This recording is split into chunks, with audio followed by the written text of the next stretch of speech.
ইংরেজিতে একটা কথা বলে যে education is the backbone of a nation. শিক্ষাই হচ্ছে জাতির মেরুদণ্ড, প্রতিভা বিকাশের পন্থা। মেরুদণ্ড ছাড়া যেমন কোনো প্রাণী খাড়া হয়ে দাঁড়াতে পারে না, মেরুদণ্ড ছাড়া যেমন কোনো প্রাণী চলতে পারে না, তেমনি সুশিক্ষা এবং গঠনমূলক শিক্ষা ছাড়া আজকে জাতির স্বকীয়তা বজায় থাকে না। শিক্ষা একটি দেশ বা একটি জাতির সার্বিক উন্নতির জন্য অপরিহার্য। আজকে জাতীয় উন্নয়নের প্রথম শর্তই হলো দেশের মানুষকে, দেশের জনসাধারণকে, দেশের জনগোষ্ঠীকে সুশিক্ষিত করে গড়ে তোলা এবং নিরক্ষরতার মতো অভিশাপ থেকে মানুষকে বাঁচানো।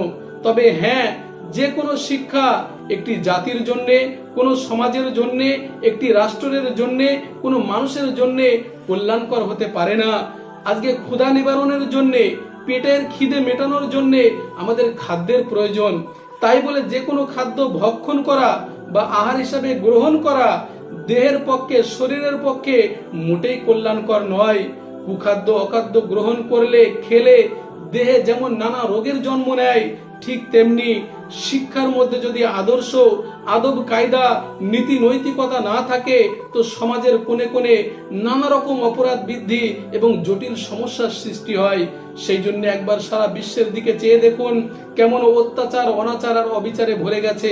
কারণ একমাত্র আদর্শ শিক্ষার আজকে মানুষের বড্ড অভাব। তাছাড়া আমাদের এই বিশাল ভারতবর্ষে মুসলিম সমাজের মানুষেরা আজকে তারা শিক্ষার প্রতি সচেতন নয়। আজকে যদি তাদেরকে শিক্ষার জন্য বলা হয়, তারা কি বলে জানেন? যে এই ভারতবর্ষে মুসলমানদের চাকরি হবে না, বেকার টাকা পয়সা খরচ করে কি লাভ, তাই তারা টেকনিক্যাল কিছু কাজ শিখে জীবিকা অর্জন করে। ফলে যোগ্যতা অর্জন করার যে একটা সুযোগ, লেখাপড়া অর্জন করার যে একটা সুযোগ, প্রতিভা বিকাশের যে একটা সুযোগ, আজকে তা থেকে আমরা মুসলমানেরা বঞ্চিত হয়ে যাচ্ছি। তাছাড়া মহান আল্লাহ তাআলা কুরআন শরীফকে মুসলমানদের মনোনীত জীবন ব্যবস্থা বলে ঘোষণা করা সত্ত্বেও আজকে আমরা তা থেকে শিক্ষা গ্রহণ করি না। আজকে সবচেয়ে বড় দুঃখের বিষয়, সবচেয়ে বড় বেদনার বিষয়, সবচেয়ে বড় দুর্ভাগ্যের বিষয় যে আজকে কোনটা ইসলাম আর কোনটা সন্ত্রাসবাদ তার ব্যাখ্যা শোনার জন্য আজকে মুসলমান দেশের রাষ্ট্রনেতাদের আজকে আমেরিকার হোয়াইট হাউসের দিকে তাকিয়ে থাকতে হয়। সম্মানীয় বন্ধু আমার, মুসলমানদের অধঃপতনের, মুসলমানদের অবক্ষয়ের এর চেয়ে বড় উদাহরণ অন্তত আমার কাছে জানা নেই।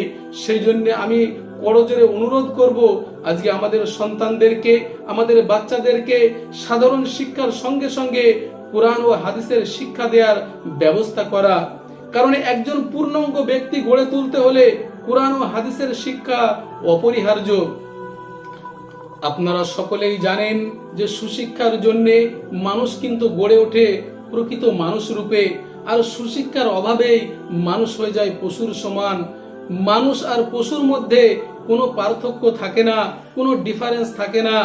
এই জন্য আল্লাহ নবী সাল্লাল্লাহু আলাইহি সাল্লাম শুধু মক্কা মদিনাকে শিক্ষা কেন্দ্র গড়েননি, বরং তিনার পণ্ডিত মুহাদ্দিস সাহাবীদেরকে নিজের কাছে না রেখে তাদেরকে পাঠিয়ে দিয়েছিলেন তাদের প্রিয় জন্মভূমি হতে দূর দূরান্তে।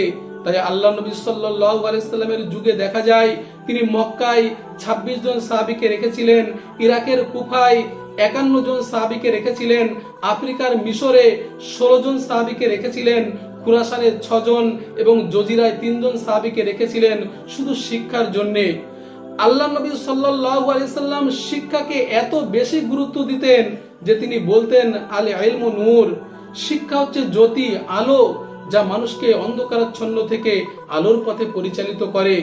যখন আরব তথা সমগ্র দুনিয়ায় পাপের জোয়ার বয়ে চলেছিল, মানুষের মধ্য থেকে মানবিক গুণাবলী সম্পূর্ণরূপে হারিয়ে গিয়েছিল, সেই সংকটময় পরিস্থিতির মধ্যে আরবের অন্ধকারাচ্ছন্ন হৃদয়হীন মানুষদেরকে শিক্ষার মাধ্যমে তাদেরকে আলোর পথে এনেছিলেন।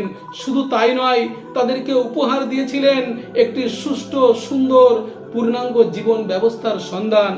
আর মূর্খ হয়ে থাকা মানেই, নিরক্ষর হয়ে থাকা মানেই, অশিক্ষিত হয়ে থাকা মানেই অন্ধকারে আবদ্ধ হয়ে থাকা। আর রাতের কঠিন অন্ধকারে একজন মানুষের পথ চলা যেমন কঠিনকর হয়ে দাঁড়ায়, ঠিক তেমনি নিরক্ষর হয়ে, অশিক্ষিত হয়ে, মূর্খ হয়ে বাস্তব জীবনে চলাটাও আমাদের কাছে তেমনি কঠিনকর। সেই জন্য ব্যক্তি জীবনকে পরিবার, সমাজ, রাষ্ট্র, সমগ্র পৃথিবীকে সুন্দর করতে হলে, উন্নত করতে হলে চাই শিক্ষা। শিক্ষার কোনো বিকল্প নেই। জেনে রাখবেন, বিদ্যাহীন জীবন, শিক্ষাহীন জীবন পশু জীবনের চাইতেও নিকৃষ্ট। তাই তো পরিপূর্ণ জীবন বিধান দিন ইসলাম নাজিলের প্রথম শব্দেই মহান আল্লাহ তাআলা তিনি ঘোষণা করে দিলেন যে ইকরা, লেখাপড়া করো, জ্ঞান অর্জন করো, বিদ্যা অর্জন করো। আল্লাহর পক্ষ থেকে নবী করিম সাল্লাল্লাহু আলাইহি সাল্লামের উম্মত তথা বিশ্ব মানবতার জন্য আল্লাহ পাক নির্দেশিত এটাই ছিল, এটাই হলো প্রথম এবং প্রধান ফরজ। সেই জন্য আসুন আমরা সকলেই ঘুমিয়ে না থেকে আমরা জেগে উঠি।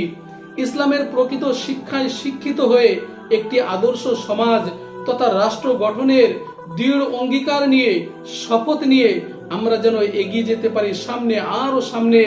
মহান আল্লাহ তাআলা আমাদের সকলকেই সেই তৌফিক দান করুক। সকলে বলি আল্লাহুম্মা আমিন, আল্লাহুম্মা আমিন। আমার ভিডিওটি যদি ভালো লেগে থাকে অবশ্যই আপনারা আমার চ্যানেলটিকে সাবস্ক্রাইব করে দেবেন এবং লাইক, শেয়ার, কমেন্ট করতে কিন্তু ভুলবেন না।